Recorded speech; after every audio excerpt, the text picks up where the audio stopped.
Please दोस्तों video को पूरा देखिए और गुरु जी के बताए हुए वैकुंठ चतुर्दशी के उपाय को आप लोग 14 दीपक का उपाय अवश्य कीजिए। 4 नवंबर को हरिहर मिलन का उत्सव है।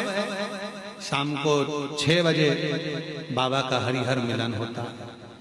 शाम के आसपास के गांव के लोग, आसपास के शहर के लोग आते हैं, हरिहर मिलन का दर्शन करते हैं, सुख पाते हैं, दीपदान करते हैं कुबेरेश्वर बाबा की धरा।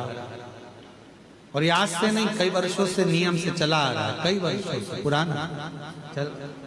आप जितने भी ऑनलाइन कथा सुन रहे हो, आपसे निवेदन है वैकुंठ चतुर्दशी के दिन अपने शिवालय में, घर के आसपास में दीपदान जरूर करो, दीप अवश्य लगाओ। हरिहर मिलन का उत्सव बन सके तो रात्रि के समय पर जिनकी नेत्रों की ज्योति चली जाती है, आंखों से दिखता नहीं है, उसका उपाय भी वैकुंठ चतुर्दशी के दिन अवश्य करें हरिहर मिलन का। जो बच्चा पढ़ने में कमजोर होता है उसके लिए भी उपाय। 4 नवंबर को हरिहर मिलन का उत्सव है। आपको वैकुंठ चतुर्दशी के दिन स्मरण करना है। बन सके तो रात्रि के समय पर जिनकी नेत्रों की ज्योति चली जाती है, आंखों से दिखता नहीं है, उसका उपाय भी वैकुंठ चतुर्दशी के दिन अवश्य करें हरिहर मिलन का। जो बच्चा पढ़ने में कमजोर होता है उसके लिए भी उपाय।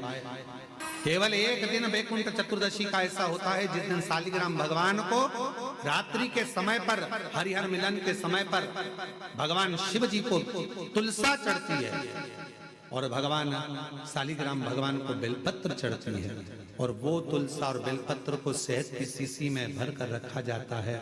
फिर उस शहद को जो बच्चा विद्वान नहीं है, पढ़ने में कमजोर है, उसको दिया जाता है। कई लोग उसको नेत्रों में लगाकर नेत्र ज्योति को बढ़ाते हैं।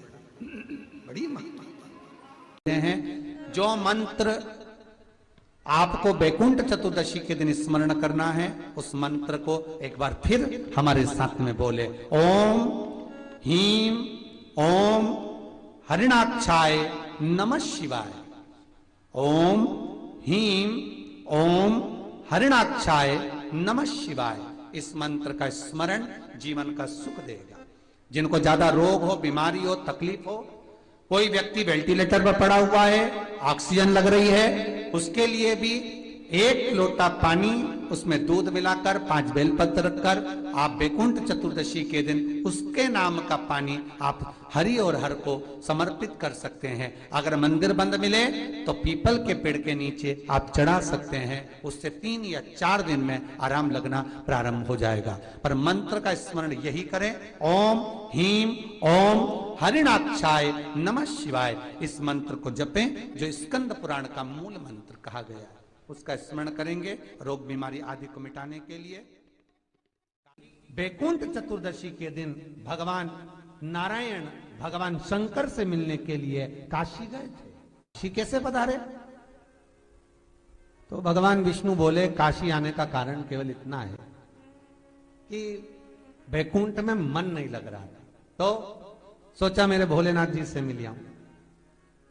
देवऋषि नारद बोले मिलने भी ऐसे ऐसे आए जो कभी गिने चुने दिन तो आंख खोले। शंकर भगवान नेत्र खोलते ही नहीं है, वो तो नेत्र बंद करके बैठे थे। आप मिलने भी आए तो उनसे मिलने आए जो कभी नेत्र ही नहीं खोलते। मां जगज्जननी जगदम्बा कह कहकर परेशान हो जाती, तभी भी तो नेत्र ना खोलते, और आप उनसे मिलने के लिए आए, वो भी काशी में। वो भगवान विष्णु बोले देखो, पहुंच गए भगवान विष्णु मणिकर्णिका घाट। आज भी मणिकर्णिका के घाट पर भगवान नारायण का मंदिर है। भगवान विष्णु मणिकर्णिका घाट पहुंच गए और मणिकर्णिका पर जाकर भगवान विष्णु ने एक कंकर उठाया, उसको घाट पर रखा और भगवान विष्णु उसकी आराधना में लीन हो गए। वैकुंठ चतुर्दशी का दिन भगवान विष्णु इतनी आराधना में लीन हुए, इतने लीन हो गए कि कब दिन निकल गया, कब शाम हो गई, बस केवल कंकर को देखते रहे और गंगा का जल छोड़ते रहे। सुबह कब गई, शाम कब गई, मालूम नहीं पड़ा। मध्य रात्रि आ गई, तब भगवान विष्णु को लगा पूजन तो कर रहा हूं, स्मरण कर रहा हूं, पर दीप नहीं लगाए। तब भगवान नारायण ने लक्ष्मी से कहा तुम दीप लेकर।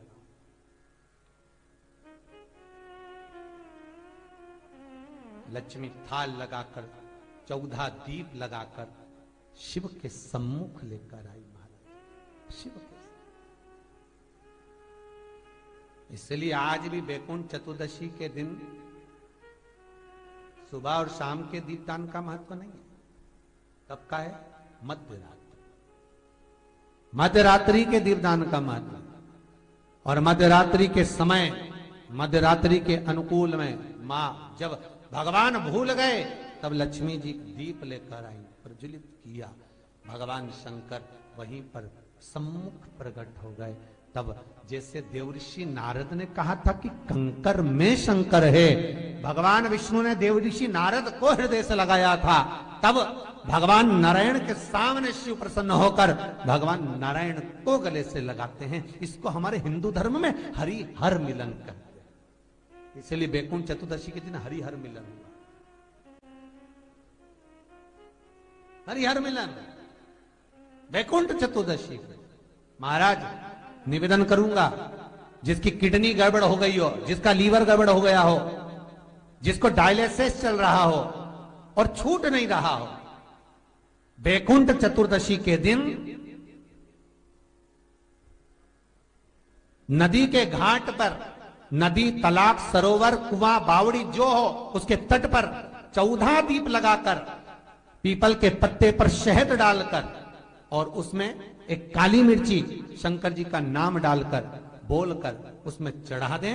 उसी पत्ते की काली मिर्ची, थोड़ा सा शहद घाट पर डाल दें और उस पत्ते को घर पर लेकर आ जाए। जिसको डॉक्टर ने कह दिया डायलिसिस होगा, किडनी लीवर गड़बड़ हो रहे हैं, वैकुंठ चतुर्दशी के दिन रात्रि को 14 दीप लगाकर जब घाट से आए, जिस व्यक्ति को रोग है, बीमारी है, उसको वो पत्ते समेत चटा दे और फिर जाकर आप 8 दिन 10 दिन बाद जांच करवाओ, आपको उसका फल प्राप्त हो जाए। पर विश्वास रखकर, क्योंकि हरि और हर मिलन कोई साधारण नहीं है। वैकुंठ चतुर्दशी महाराज, जिस व्यक्ति की बीमारियां समाप्त नहीं हो रही हो, लगातार बीमारियां घेरे हुए हैं और बीमारियां चल रही हो, बहुत बीमारियां चल रही, एक बीमारी से निपटे, दूसरी लग गई, दूसरी बीमारी से निपटे, तीसरी लग गई, तीसरी से निपटे, चौथी लग गई। महाराज, वैकुंठ चतुर्दशी के दिन तंत्र विद्या, देव विद्या, अघोर विद्या, रतन विद्या, सारी विद्याओं का स्मरण वैकुंठ चतुर्दशी के दिन अच्छी अच्छी विद्या सब नारायण और शिव का स्मरण करती है। महाराज,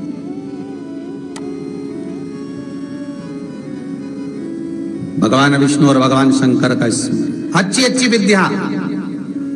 तो शास्त्र कहता है जिसको बहुत रोग हो, एक रोग मिटा दूसरा चालू, दूसरा रोग मिटा तीसरा चालू, तीसरा रोग मिटा चौथा चालू, चौथा रोग मिटा पांचवा चालू, बहुत रोग से ग्रस्त है। कुछ ना करिए, एक काम करिए, 7 काली मिर्ची लो, 5 लौंग लो और 5 बमोल के कांटे, बमोल के वृक्ष के जो कांटे होते हैं, अगर बमोल के वृक्ष के कांटे ना मिले तो गुलाब के कांटे ले लो। कांटे लेकर उसको एक लाल पोटली में, एक लाल कपड़े में, छोटे से टुकड़े में उसको बांधकर, जो व्यक्ति बीमार है उसके ऊपर से हरि और हर का, भगवान शंकर का मूल मंत्र का स्मरण करकर, अगर कोई मंत्र, गला पकड़ रहा है, अगर कोई मंत्र ना हो महाराज, तो श्री शिवाय नमस्तुभ्यम और ओम नमो भगवते वासुदेवाय, इसका स्मरण कर कर आप 21 बार उतार कर उसी व्यक्ति के सामने बाहर, घर के बाहर उस पोटली को जला दीजिए। उसकी धुआं उस जीव को लगने जो निरंतर बीमार पड़ रहा है, निरंतर।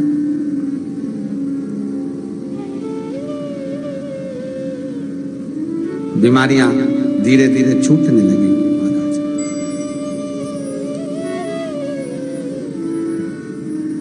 धीरे धीरे समाप्त।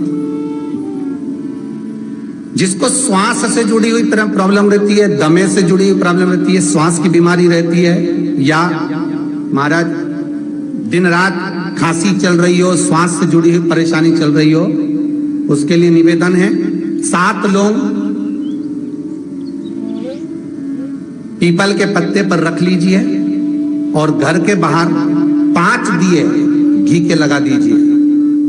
जिस व्यक्ति को श्वास ज्यादा चलती हो, खांसी ज्यादा चल रही हो, दमा भरा रहा हो, उसके लिए वैकुंठ चतुर्दशी का ये उपाय अवश्य करिए। 5 लौंग या 7 लौंग या 11 लौंग या 21 लौंग, जितनी आप निरंतर एक एक लौंग कर कर खाना, जितने दिन आप खा सकते हैं, पीपल के पत्ते पर रख दें। और वैकुंठ चतुर्दशी का जो मूल मंत्र है, उस मंत्र को आप लिख लीजिए, उस मंत्र का स्मरण करिएगा। ओम हीम हा, उस पे ई की मात्रा, अम की बिंदी, हीम। ओम हरिणाक्षाय, हरिणाक्षाय नमः शिवाय। एक बार सब हमारे साथ में बोले, ओम हीम ओम हरिणाक्षाय नमः शिवाय। बस इस मूल मंत्र जो स्कंद पुराण में वैकुंठ चतुर्दशी का मूल मंत्र कहा गया है, इस मंत्र का 21 बार स्मरण कर कर लौंग को उठा लें और उस लौंग को वापिस लेकर आ जाएं। एक एक लौंग कर कर सुबह या शाम में कभी भी खाना प्रारंभ कर दे, धीरे धीरे दमे की बीमारी में, खांसी में, श्वास में आराम मिलना प्रारंभ हो जाता है। पर इस मंत्र को वैकुंठ चतुर्दशी के दिन रात्रि को जब आप 11 बजे से लेकर 12:30 के बीच में, जब पीपल के पत्ते के ऊपर जब आप लौंग रखें, पीपल के पत्ते के ऊपर जब आप लौंग रखें, उस समय पर इस मंत्र का 21 बार स्मरण होना जरूरी है। महाराज इस मंत्र को जपें, और यह मंत्र कोई साधारण नहीं है। फिर निवेदन करेंगे, ये मंत्र जीवन का सुख देने वाला है। मैं उनके लिए भी कहूंगा जिनकी नौकरी नहीं लग रही, सर्विस नहीं लग रही, बहुत तकलीफ में, बहुत कष्ट में, और खूब हाथ पैर पटक रही है, कहीं नौकरी लगी नहीं रही है, लॉकडाउन हुआ जब से तो घर में ही बैठे हो, महाराज उनके लिए भी है। महाराज एक कमलगट्टा हाथ में रखिए, किसी जलाशय के पास में, अगर जलाशय दूर हो, नदी, तालाब, बावड़ी, कुआं ये सब दूर हो, तो घर में ही एक तांबे के कलश में पानी भर लीजिए और कलश के पास में एक कमलगट्टा जो हाथ में रखा है उसको जल पात्र के पास में रखकर 7 दिए घी के लगाएं, 1 दिया चौमुखी सरसों के तेल का लगाएं। महाराज उसको रख लें और कमलगट्टा पास में रखकर जो मंत्र अभी आपको बताया, ओम हीम ओम हरिणाक्षाय नमः शिवाय, इस मंत्र का जप करें 1 माला और अपनी कामना कर कर वो कमलगट्टा अपने साथ में रख लें। जब किसी एग्जाम को देने के लिए जाएं, जब किसी इंटरव्यू को देने के लिए जाएं, वो कमलगट्टा आपके साथ लेकर जाएं, आपको सफलता प्राप्त होगी। जब फॉर्म भरें तो उसको अवश्य, सहज नहीं है महाराज वैकुंठ चतुर्दशी। यूट्यूब पर डला हुआ है, हमारे गूगल पर डला हुआ है, और हम समिति से भी कहेंगे, कुबेरेश्वर धाम विठले सेवा समिति से, कि सोशल मीडिया पर जो भी वैकुंठ चतुर्दशी के उपाय हैं वो हमारे लिंक पर अवश्य डालें और हमारे यूट्यूब गूगल पे अवश्य डालें, जिससे जनमानस को वो प्राप्त हो और लोग उस उपाय को कर सकें। केवल एक दिन वैकुंठ चतुर्दशी का ऐसा होता है जिस दिन शालिग्राम भगवान को रात्रि के समय पर, हरिहर मिलन के समय पर भगवान शिव जी को तुलसा चढ़ती है और भगवान शालिग्राम भगवान को बेलपत्र चढ़ती है, और वो तुलसा और बेलपत्र को शहद की शीशी में भर कर रखा जाता है। फिर उस शहद को जो बच्चा विद्वान नहीं है, पढ़ने में कमजोर, उसको दिया जाता है। कई लोग उसको नेत्रों में लगाकर नेत्र ज्योति को बढ़ाते हैं। बड़ी महत्व। हरिहर मिलन की महत्वता का वर्णन। शिव शंकर अपने पूर्व कर्म का भोग मनुष्य को भोगना ही पड़ता है। ये शिवपुराण कर रही है। अच्छा कर्म करा, चुईया का जन्म पाया, चुईया का जन्म पाकर भी अच्छा काम कर दिया। दिए में जल पीने के लिए गई थी और उससे उसके मुख से बत्ती बढ़ गई, दिया और तेज प्रज्वलित हो गया। उसका पुण्य ये मिला कि विदर्भ राज के घर में ललिता बनकर जन्म ली, बेटी बनकर राजा के घर में विवाह हो गया, राजा के घर में भी श्रेष्ठ रानी बन गई। ये पूर्व का कोई सुख होता है जो हमको मिला। और हम आप सबको साधुवाद दे, ना जाने कौन सा पुण्य आपने अपनी जिंदगी में करा होगा जो कार्तिक के महीने में गोपाष्टमी के दिन आज आपको यहाँ शिव महापुराण की कथा सुनना, गौ माता का दर्शन करना, दान करना, पुण्य करना, अन्नकूट महाप्रसाद को ग्रहण करना, अन्नकूट का दर्शन करना, ये सब आपको मिल रहा है, सब कुछ आपको प्राप्त होगा। कितने शिव भक्त अन्नकूट प्रसाद के लिए कोई चावल लेकर आया, कोई गेहूं लेकर आया, कोई ने भेंट दान करा, कोई ने ऑनलाइन दान करा, सबने अन्नकूट है, बाबा का अन्नकूट है, आज बाबा का अन्नकूट सबने अपने हिसाब से दे दिया। आपका एक बेलपत्र भी अगर कुबेरेश्वर धाम पर लगा है तो वो सुख देने वाले, आनंद। धाम पर बैठकर आपने जो 108 बार श्री शिवाय नमस्तुभ्यम कहा, उसको पुण्यदायक है आपके कार्तिक।